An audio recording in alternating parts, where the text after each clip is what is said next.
back to yet another episode of the Tin Roof Podcast.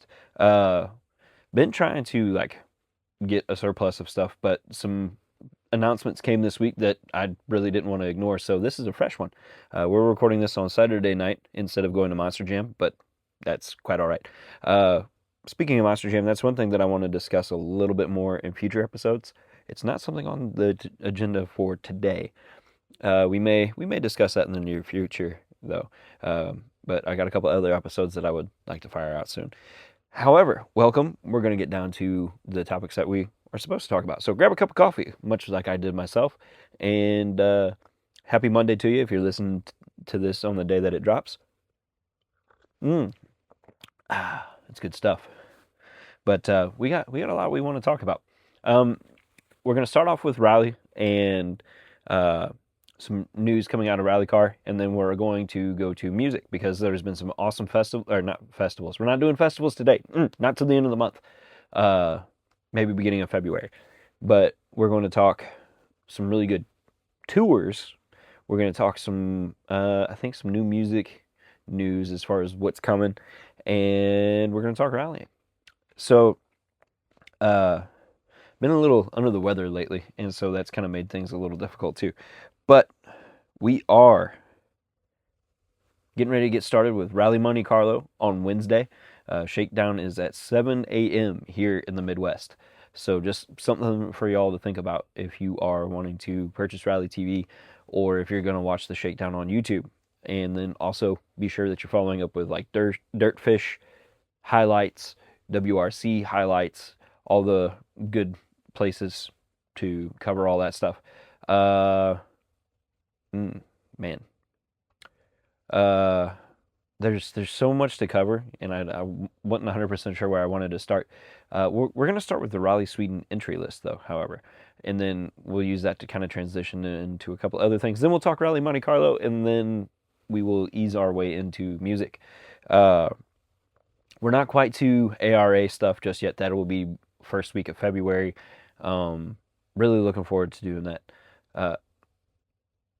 Yeah. So, that being said, why is this so weird? Doing stuff on your iPad is very strange.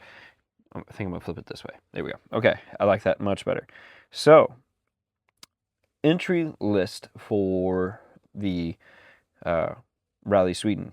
We have Rally 1 cars, number 33, Toyota Gazoo Racing WRT, Elvin Evans, and Scott Martin.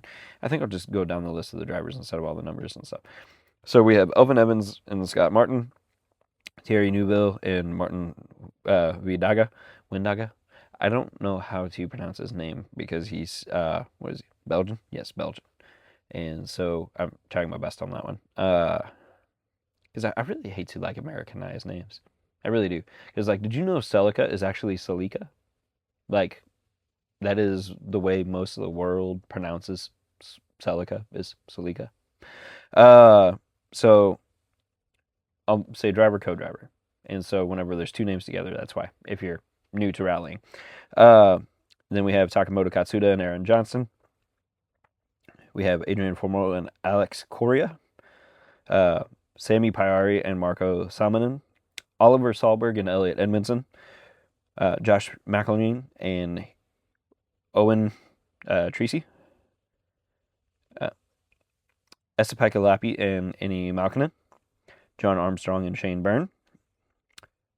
Lorenzo Bertelli and Simone Scatolin are supposed to do this one. Last year, his real job got in the way and he wasn't able to drive the Rally 1 there.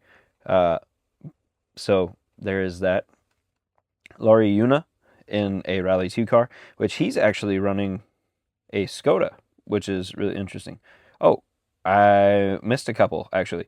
Rupa Korinen is running a Toyota GR Yaris, which he, if I'm not mistaken, I think Rupa ended up going to, because that is a Prince Sport, or former Prince Sport car. That is he is running for Yari's team, because Yari bought out Prince Sport. He's not the sole owner, he's with some partners, but yeah, so that's really cool. Yari Matti Latvala is the team principal of Toyota. If you're new to rallying, so a couple of things to keep up with with there. So maybe I should go ahead and explain that.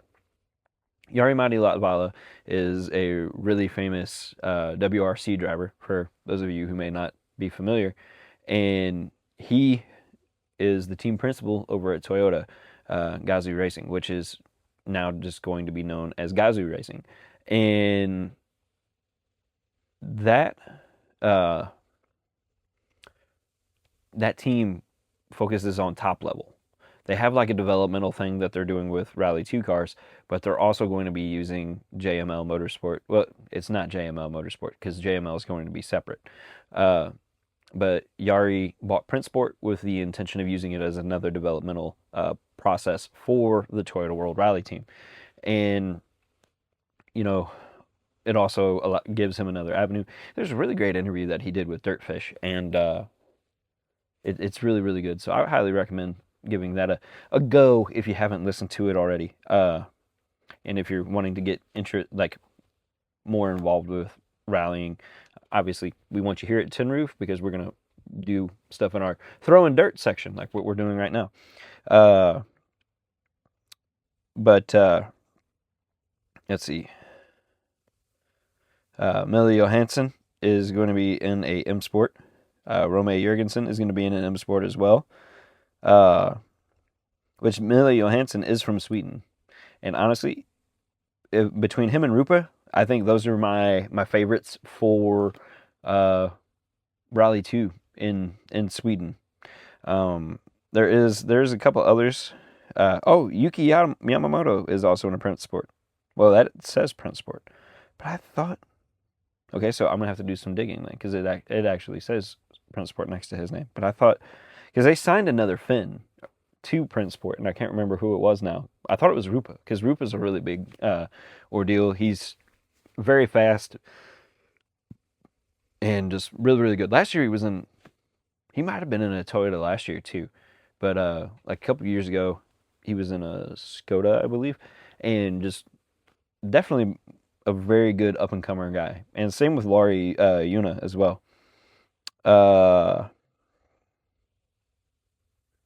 Let's see.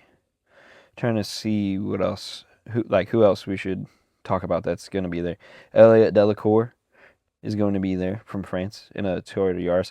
What's really interesting is how many guys have switched to the Yaris Rally 2 program, not so much like through the rally team, but it's something that's in what is known as homologation, which means there are like a bunch of parts and everything available for purchase, like OEM manufacturer type stuff, where a team can buy a Rally 2 Yaris from Toyota that's basically ready to go. You throw your livery on it, you put a couple of things on it, you adjust it to your driving style and everything, and you're good to go. So from the monster truck world, we would call that like turnkey. So it's very much that whenever it gets to like this level of WRC, is you buy the car, it's got the roll cage in it and everything, because you can buy them specifically for rallying in this way. But one thing to remember with rallying is it has to be street legal. Remember that from the conversation that we did with Andrew Layton. What was that, 2 weeks ago? But all of that to be said, there is one other thing that I want to talk about as far as Rally 2 goes before we get too far. And I'm not seeing it on here, but I thought I saw that they were supposed to be competing at this rally. They are not. Okay, so Lancia is missing from Sweden. They're doing 8 events, which makes them competitive for the point series. You only have to do 8. You don't have to be at all 14 rallies if you're in Rally 2. The idea was that, like, the theory is they're staying towards the European portion of the calendar. So if you focus on the European portion of the calendar, you have Monte Carlo, which they are going to be competing at. You have let's see. So since they're not at Sweden, you got Monte Carlo. We can anticipate that they're going to be at Portugal. We can anticipate that they're going to be at Greece, Italy, which is towards the end of the year, which is very strategic, which we can get into that here in a minute. So you got 4. We need 4 more.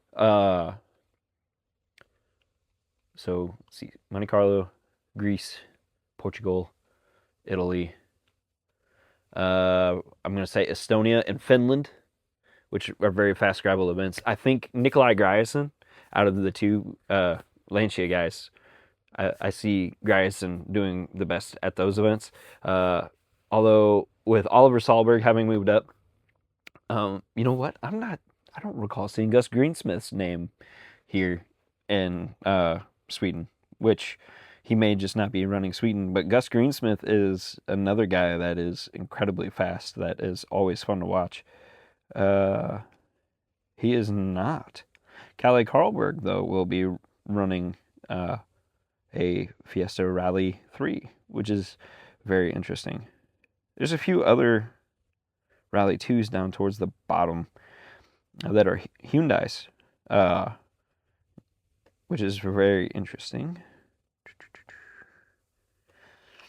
Sorry, I am just trying to look through everything, make sure I'm covering everything I may possibly want to talk about. I feel like I'm dumping a ton of information, which might be a bit overwhelming to some, but I am definitely enjoying myself. I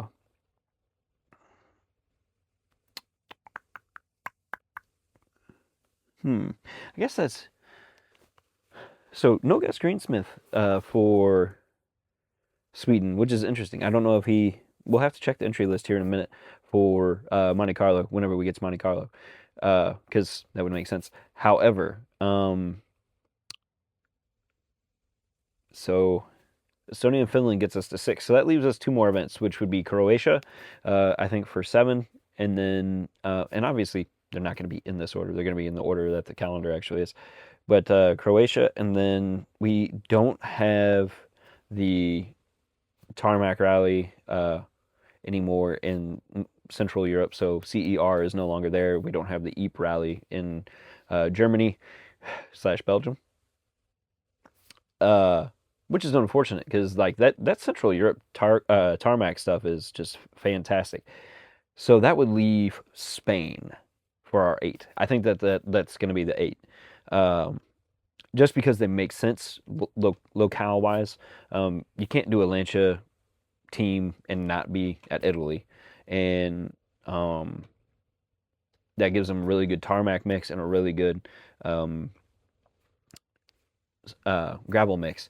And the gravel is going to be fast gravel in most cases, other than Greece. Greece is a very tough gravel. There are a lot of sharp rocks and everything like that, and this helps them avoid Saudi Arabia and Kenya, which I think will play into the team's hands. Honestly, with them having picked Johan Rosell and Nikolai Grierson for their 2 team cars, I think that was very smart on their part, since they're looking to be championship contenders right out the gate. Rosell is going to be hard to beat on tarmac. Matter of fact, this weekend going into Monte Carlo, I would say he's one of the favorites out of the Rally 2 guys that I know that are going to be there. But the big story out of this past week, right at the end of the week, Friday morning, the news broke, that Martin Sesks has a schedule put together. I'm sorry, I'm dealing with some indigestion. That's what happens whenever you drink coffee, and I'm going to drink more. Martin Sesks has a WRC schedule now. So he's going to do a handful of Rally 1 events. He's going to do 7 of them, to be exact. And it's a great 7 for him. I think it'll be a very, very strong 7 for him. And they say they picked ones that would help develop him.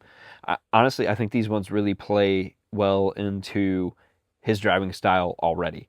So I think that these are going to help make him look good going into next year, which he kind of needs, not so much like saying that in a negative light for Martin. Martin is very, very talented, very, very fast. We saw it in Saudi Arabia. The dude led most of the rally. one of the only other few leaders up until the end was Adrian Formeau. Those two guys led most of the rally between the two of them. Thierry kind of came in on the back end from being consistent and was able to take the win. So, that being said, I think the ones that they picked for Martin to do were very, very smart. Uh, because these are ones that are going to play into his hand. However, he did struggle at one of these extremely.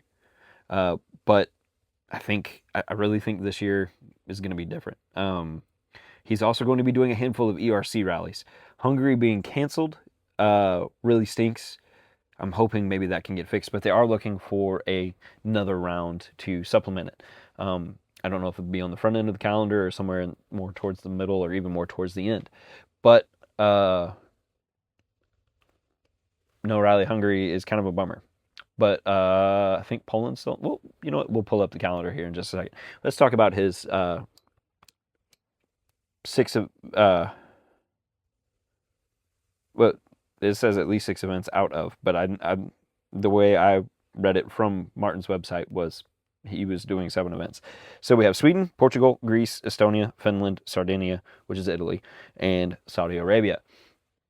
Italy, he rolled the car big time. Came flying out of a corner where everybody else was braking. He was trying to be faster, which he did set the fastest time in shakedown in Italy. The dude has speed. Now it's just getting consistent. And I really think in Sardinia this year, he can pull it all together. And that was just a tough stage in general because it took out, I think, all 3 M Sport cars. I think Sesk can pull it all together and do something cool this season. I don't think he'll be a winner in Sweden. I think he could be a potential podium though. But we can talk more Sweden. We've talked a lot about Sweden already, but that's just because the entry list is out. The season's about to start. Really, the month. It's not even a full month. The 3 weeks between Monte Carlo and Sweden are going to go by super, super fast. And there's going to be a lot to talk about in between here and there. There's going to be Royal Rumble. There's going to be music. There's going to be American rallying. All kinds of stuff. ERC, we got to wait a little bit before it starts. So we've got time before we talk ERC. However, we should probably go ahead and get on into Monte Carlo's entry list. Because they've started doing stuff today. They debuted liveries pretty much all week last week. Honestly, out of the 3, Toyota did the best. Although, like, if I were to rank all 3, it would go 1 Toyota, 2 M Sport, 3 Hyundai. I like Hyundai's wrap or livery, however you want to say it, but it's just not as strong as the other 2. I'm not a big Red Bull guy. I love Monster. However, Sebastian Ogier's Red Bull Yaris looks amazing. I just, the bulls on the side just look so good. I can't deny it.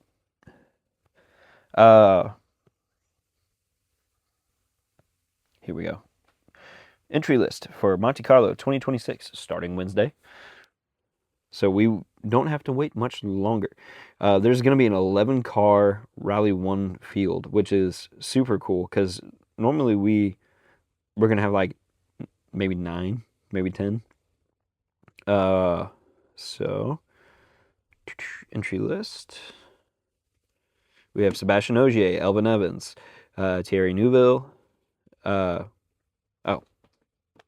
Maybe I should do it the same way that I did it earlier because honestly, the co-drivers definitely deserve their flowers because they're very much part of the team, just like the drivers are. So Sebastian Ogier and Vincent Landai, Elvin Evans and Scott Martin, Thierry Neuville and Martin Vidaga, Takamoto Katsuda, Aaron Johnson, Adrian Formeau, Alex Correa, Sami Parari, Marco Salmonen, Oliver Sahlberg, Elliot Edmondson, Gregoire Monster and Louis Luca, Josh Mackerline and Owen Tracy. I think it's Owen Tracy. It might be Ian. Because it's spelled very different than what I'm used to, but it is very much a Irish spelling of the name. It's Eoin. And then one of my favorite guys, Hayden Paddon and John Kennard in the Hyundai. They're out of New Zealand, by the way. John Armstrong and Shane Byrne. And then we have our two Lancias that we were talking about. They are registered for Monte Carlo. We have Johan Rosell with Arnaud Dunad. We have Nikolai Grierson with Konstantin Alexandrov. We have Roberta Dapra and Luca Guglielmetti out of Italy. Rome Jurgensen and Sim Oha. Yuki Yakamoto and James Fulton. Eric Kemali. Citroen's team, we have Leo Rosell, Pablo Sarrazin is going to be there. Let's see.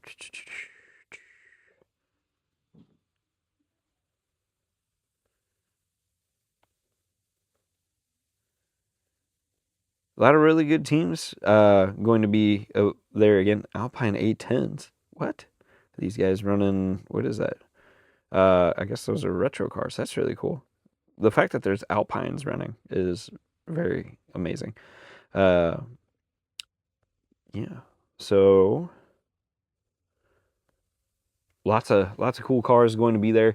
Honestly, Sebastian Ogier is the guy to beat.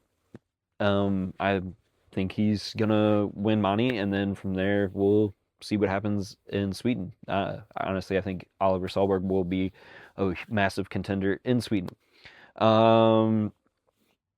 That being said, so with that, why don't we pull up the itinerary and look at the stages? So it's, if you're not familiar with Monte Carlo, it's asphalt roads, aka tarmac, that are run up in the mountains of the Alps of like France, Monaco, like in that area. And so here, rally information probably be the easiest. There's going to be 17 stages, which is a total of 339. Interesting. I think that's, so they use a comma, whereas we use a period. So let's see. I want to do the conversion. It's 339.15 kilometers.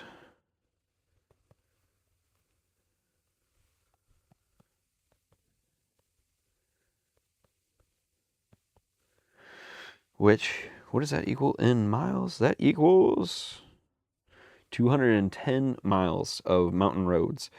And so it'll be 17 amazing stages.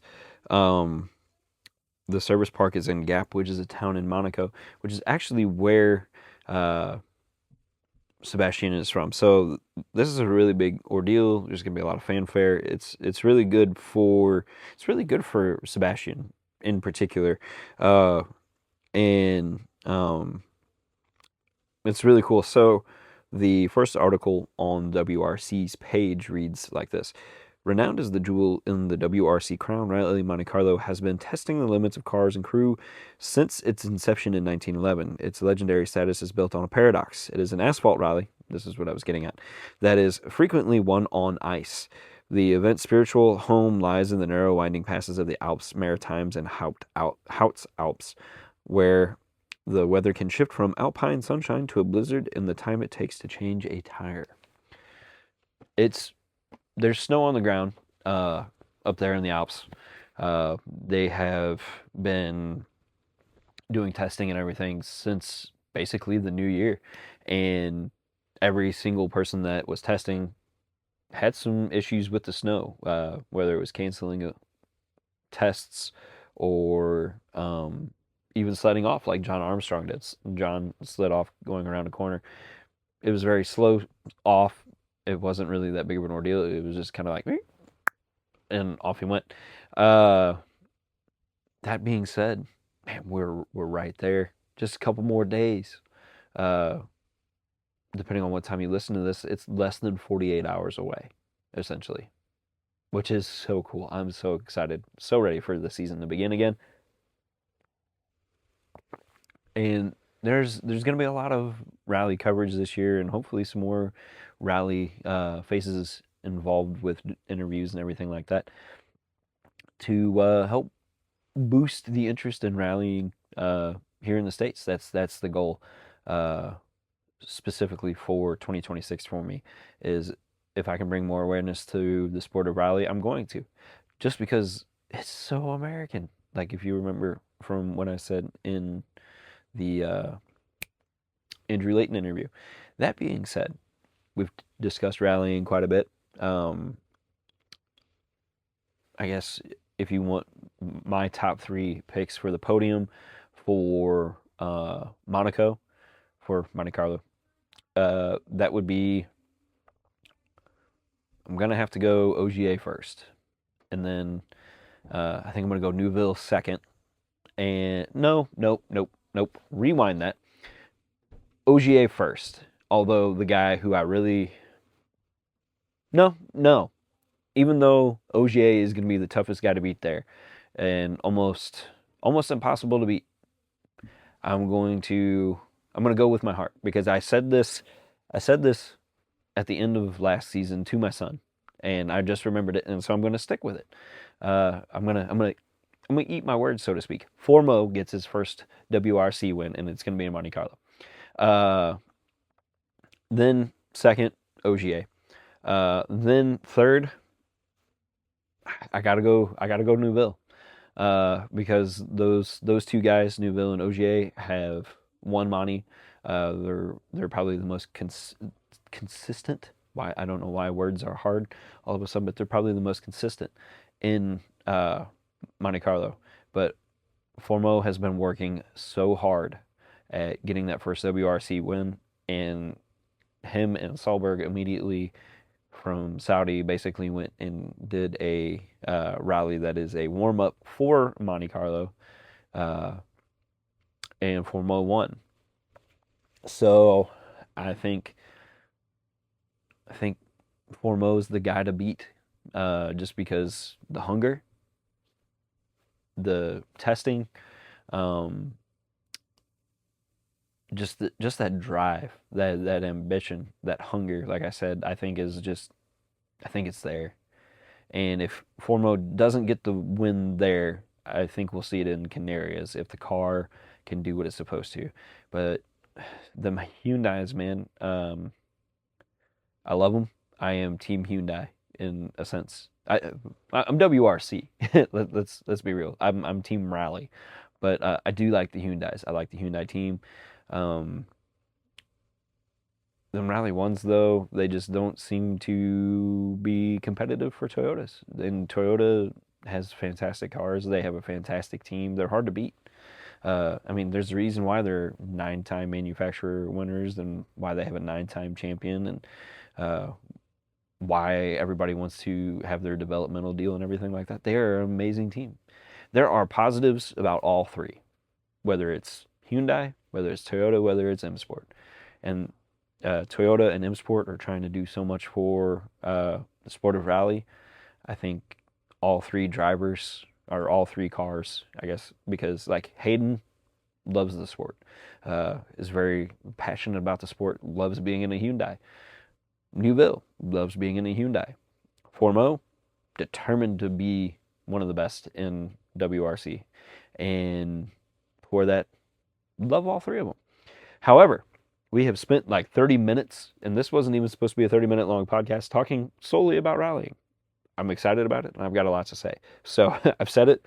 Let's talk music, because I'm excited about it, and I've got a lot to say. There's been several tours that were announced this week. I say several. There's been a few tours that were announced this week that I am super excited about, that are huge news. The first one being Marilyn Manson and Rob Zombie are touring together, which whenever those guys tour together, or whenever it's Zombie and Alice Cooper, it's always such amazing shows, very theatric, very passionate, very, very creative. And I like how they do things, as far as putting on a show. So if you're a fan of them, that's coming your way. There's another one that was really big. I don't know if I want to touch it. You know what? We'll go ahead and we'll do it now, because we're getting up there in time, and I want to be done. Not because I want to be done, but we're hitting a good time to wrap up.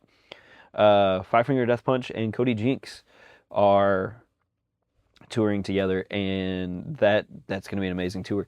Big names that definitely go together. Cody Jinks, if you're not familiar with Cody, amazing, amazing country artist. One of the biggest, best-selling independent artists in country music, if not the best. And if you want some songs to go check out of Cody, you've got David, uh, Loud and Heavy. You got Must Be the Whiskey, Somewhere in the Middle. Man, just hit after hit after hit. Fantastic country artist who has a link to metal. He used to be in a thrash metal band and is a metalhead. Still loves listening to metal, and he's gonna fit right in. He is a tin roofer, and he doesn't even know it. Same with Five Finger Death Punch. They have links to country music and everything like that. And guys, that's gonna be a huge tour. They're gonna they're gonna be selling shows out. It's gonna be a big ordeal, and I'm excited for that one. In all honesty, I think I've seen Five Finger Death Punch once, and so I I want to go. Lawn seats here in St. Louis really aren't that bad, so I'll probably end up going. Uh, creator, creator, creator, creator. I don't know why my brain's freaking out. Uh, they dropped a new album here recently, and I dig it. It's very much their Euro thrash style, and it's really really good. Uh, I think that pretty well covers it. Obviously, not as much music news just yet. We've got more tours and stuff being announced. There are definitely some big ones along the way, but this is a fresh episode for you. Thank you so much for hanging out and talking all this stuff with me for over 30 minutes. I think we had a good one today.